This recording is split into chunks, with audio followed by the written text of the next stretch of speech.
biologist now believes that he's going to be able to reverse the aging process, and we're going to actually have 200-year-olds playing football in 10 years.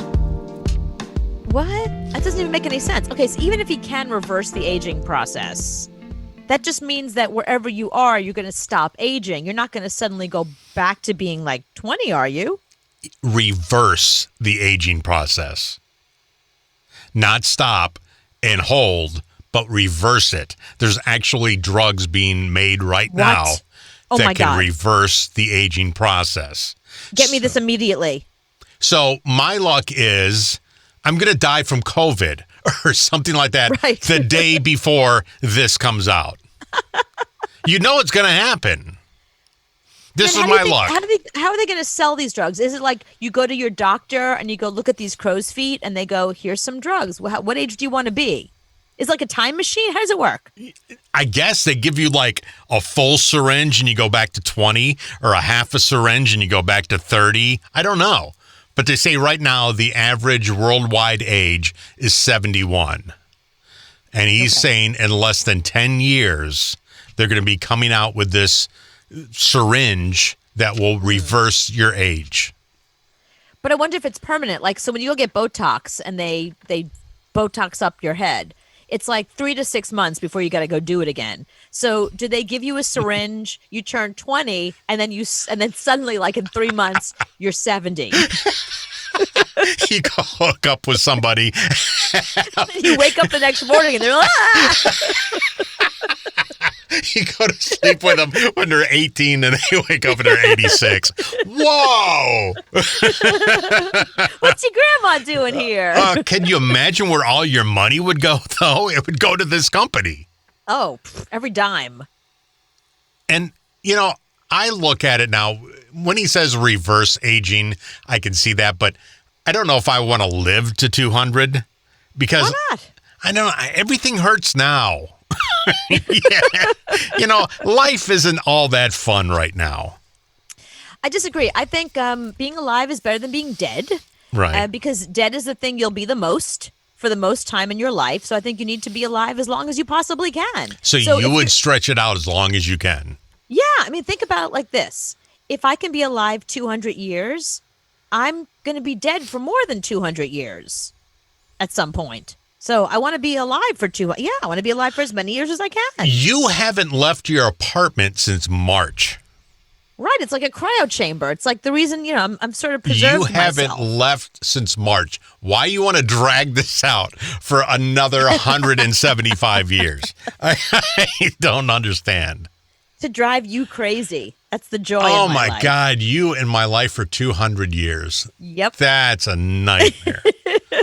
Oh. It's what I love about this show is like we will have a comedian on here. What's so interesting is we've learned over the years that comedians have a very finite act. Like they have the act that they do. They have a tight 10, they call it. Right. So when they're here on the show and they're out of material, they can't imagine that you and I have like 3 more hours ahead of us of like material. And they're always like, how do you find stuff to say? Like, there's more to say. And we always say the same thing to them. You don't understand. At the end of the night, we leave so much stuff on the floor. Like we have so much more stuff that we're like, let's do that tomorrow. We push so much stuff off to tomorrow. We still have 10 years of material that we push one story up for 3 days. Right. Exactly. So, so I think you and I easily can do another 175 years together. Now, there's days I pray for death, and just to keep it going for another 100 years. I don't know. Okay, let me ask you a question. Okay, so if there's a day that you truly pray for death, is it the kind of thing where, like, would you be afraid to do it yourself? I mean, can I do it? Is really what I'm asking. Would you let me? If you decided that was it, you were done. Can I be the one to kill you? Yeah, if you came to my work at 2:30 in the afternoon and I'm looking at my watch going, oh my God, it's another 2.5 hours, you could kill me. I don't care. I wish for death at 2:30 because the clock just tick, tick, tick, You know, it's one of those jobs that you Right. just want time to stop. And you look at your watch and you go, okay, it's 10 minutes till 5. I can slowly walk to the bathroom, pee, and then slowly walk back. Yeah, at any point, just come in and kill me.